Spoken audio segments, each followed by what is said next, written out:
തിരുവനന്തപുരത്ത് രാജ്ഭവനിൽ നടക്കുന്ന രാജഹംസം എന്ന ജേണലിന്റെ പ്രകാശന ചടങ്ങിൽ മുഖ്യമന്ത്രി പിണറായി വിജയൻ സംസാരിച്ചു. സർക്കാരിൻ്റെതിൽ നിന്ന് വ്യത്യസ്തങ്ങളോ വിരുദ്ധങ്ങളോ ആയ നിലപാടുകൾ പ്രകടമാക്കുന്ന ലേഖനങ്ങൾ ഇതിൽ വന്നുവെന്ന് വരാം. ഉദാഹരണത്തിന് ഇവിടെ പ്രകാശനം ചെയ്യുന്ന രാജഹംസ് ആദ്യ പതിപ്പിൽ തന്നെ ആർട്ടിക്കിൾ 200 എൻ്റെ കോൺസ്റ്റിറ്റ്യൂഷണൽ കൊണോഡ്രം എന്ന ശീർഷകത്തിലുള്ള ഒരു ലേഖനമുണ്ട്. ഇതിൽ ഭരണഘടനയുടെ 200-ാം വകുപ്പ്, ഗവർണറുടെ അധികാരങ്ങൾ, നിയമസഭയുടെ അധികാരങ്ങൾ തുടങ്ങിയവയുമായി ബന്ധപ്പെട്ട് ലേഖകൻ പ്രകടിപ്പിക്കുന്ന അഭിപ്രായങ്ങളെല്ലാം സർക്കാരിൻ്റെ അഭിപ്രായങ്ങളാണോ എന്ന് ചോദിച്ചാൽ അല്ല എന്നതാണ് ഉത്തരം. അത് അദ്ദേഹത്തിൻ്റെ വ്യക്തിപരമായ അഭിപ്രായമാവാം. അത് വരുന്നത് രാജ്ഭവൻ്റെ ഔദ്യോഗിക ജേണലിലാണ് എന്നതുകൊണ്ട് ആ അഭിപ്രായങ്ങളെല്ലാം സർക്കാർ അതുപോലെ പങ്കിടുന്നുവെന്ന് ആരും കരുതേണ്ടതില്ല. ഇവിടെ പ്രശ്നം ഇതാണ്: വിയോജനാഭിപ്രായങ്ങളെ അനുവദിക്കണോ, കഴുത്ത് ഞെരിച്ച് കൊല്ലണോ? ആദ്യത്തേതാണ് വേണ്ടത് എന്ന് കരുതുന്ന സർക്കാരാണ് കേരളത്തിലുള്ളത്.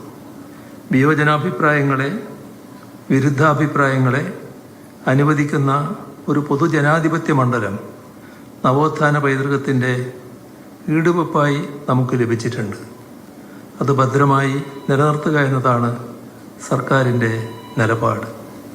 അതുകൊണ്ട് തന്നെ വിരുദ്ധാഭിപ്രായങ്ങൾ സർക്കാരിനെ അലോസരപ്പെടുത്തുന്നില്ല.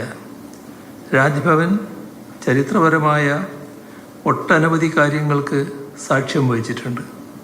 ഇനിയുണ്ടാകുന്ന അത്തരം സംഭവങ്ങൾ രേഖപ്പെടുത്തപ്പെടാതെ പോവുക എന്ന അനൗചിത്യം ഉണ്ടാവാതെ നോക്കാൻ രാജഹംസിന് കഴിയട്ടെ എന്ന് ആശംസിച്ചുകൊണ്ട് നിറഞ്ഞ സന്തോഷത്തോടെ രാജഹംസ് പ്രകാശനം ചെയ്തായി അറിയിച്ചുകൊണ്ട് അവസാനിപ്പിക്കുന്നു.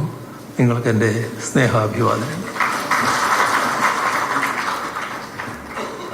വളരെ കൃത്യമായി മുഖ്യമന്ത്രി പിണറായി വിജയൻ നിലപാട് വ്യക്തമാക്കുകയാണ്. രാജഹംസ് എന്ന രാജ്ഭവൻ്റെ ഔദ്യോഗികമായൊരു ജേണലിൽ ഉള്ള ഒരു ലേഖനം, അത് ആർട്ടിക്കിൾ 200-മായി ബന്ധപ്പെട്ടാണ്. അതായത് ഗവർണർക്ക് ഒരു ബിൽ പാസ്സാക്കാനുള്ള ഗവർണർ അധികാരവുമായി ബന്ധപ്പെട്ട കാര്യമാണ്.